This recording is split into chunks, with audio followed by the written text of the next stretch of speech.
A inteligência artificial já deixou de ser uma promessa futurista para se tornar uma força transformadora com efeitos profundos na economia e no mercado de trabalho.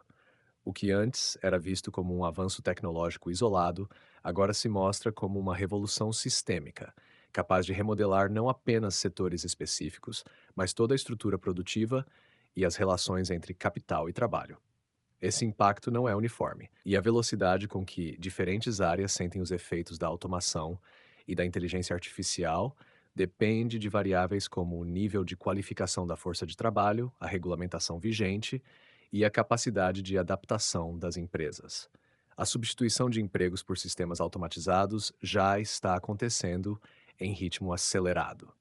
Profissões que dependem de tarefas repetitivas ou previsíveis, como atendimento ao cliente, manufatura e logística, estão entre as mais afetadas. A diferença entre essa nova onda de automação e as revoluções industriais anteriores está na abrangência. Desta vez, não apenas empregos de baixa qualificação estão em risco, mas também ocupações que tradicionalmente exigem habilidades cognitivas avançadas, como direito, medicina e engenharia. Modelos de inteligência artificial já demonstram capacidade de diagnosticar doenças com maior precisão que médicos humanos e de gerar documentos legais em frações do tempo que um advogado levaria. Por outro lado, a destruição de postos de trabalho não ocorre no vácuo. Novas profissões surgem à medida que a tecnologia avança, demandando competências que antes não eram necessárias. A questão central é se a transição será equilibrada ou se haverá um período prolongado de desemprego estrutural. O histórico das revoluções tecnológicas mostra que, no longo prazo, novas funções são criadas, mas o curto prazo pode ser turbulento. A dificuldade de realocação da mão de obra deslocada dependerá da velocidade e da efetividade dos sistemas educacionais e das políticas públicas de requalificação. O impacto da inteligência artificial na economia não se limita ao mercado de trabalho. Setores inteiros podem se tornar obsoletos ou mudar radicalmente de configuração. O comércio tradicional, por exemplo, já sente a pressão de algoritmos que personalizam ofertas e preveem demandas com precisão, reduzindo a necessidade de intermediários. No setor financeiro, a automação de operações e a análise de dados em grande escala desafiam o modelo convencional de bancos e corretoras. As empresas que dominam a inteligência artificial têm uma vantagem competitiva desproporcional, aumentando a concentração de riqueza e o risco de monopólios digitais. A desigualdade econômica pode ser exacerbada por essa nova realidade.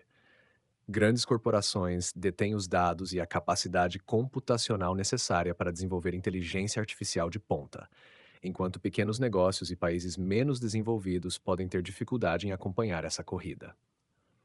Se a propriedade dos algoritmos e das infraestruturas de inteligência artificial permanecer nas mãos de poucos, há um risco de aprofundamento das disparidades econômicas, com uma elite tecnológica ditando as regras do jogo. Esse cenário levanta questões políticas e éticas sobre a necessidade de regulamentação e distribuição mais equitativa dos benefícios gerados pela automação. A relação entre inteligência artificial e produtividade também precisa ser analisada com cautela. A promessa de ganhos exponenciais de eficiência pode não se traduzir automaticamente em melhorias para todos. O aumento da produtividade em alguns setores pode não significar necessariamente a criação de empregos ou a valorização salarial. Pelo contrário, a tendência histórica sugere que a automação pode levar à estagnação dos salários, já que a mão de obra se torna menos essencial para a produção. Isso pode resultar em um paradoxo econômico, onde a riqueza global cresce, mas a distribuição desse crescimento se torna cada vez mais desigual. O debate sobre a inteligência artificial no mercado de trabalho não pode se limitar a um embate entre otimismo e pessimismo. A tecnologia por si só não determina o futuro econômico, mas sim a maneira como as sociedades escolhem implementá-la. A transição para uma economia impulsionada por inteligência artificial pode ser disruptiva, mas não é inevitavelmente catastrófica. A grande questão não é se haverá mudanças, mas sim quem no controle dessas mudanças e como os benefícios serão distribuídos.